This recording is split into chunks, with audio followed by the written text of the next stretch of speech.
شدید سردی کے باوجود سیاحوں نے سیاحتی مقام سوقئی سر پر ڈیرے ڈال رکھے ہیں۔ 4 فٹ بڑی برف میں سیاحوں نے سنو ہائیکنگ اور محفل جما کر خوب انجوائے کیا۔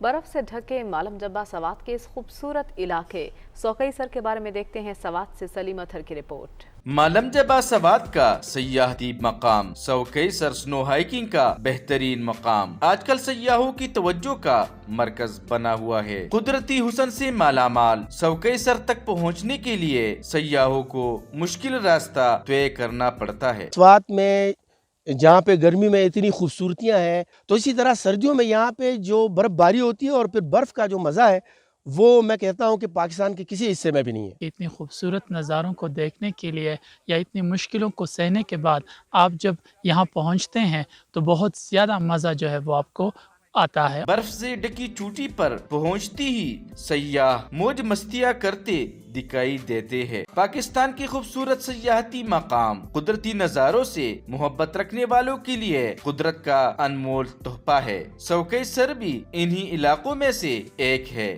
جہاں 3 سے 4 گھنٹے تک سنو ہائیکنگ سے لطف اٹھایا جا سکتا ہے۔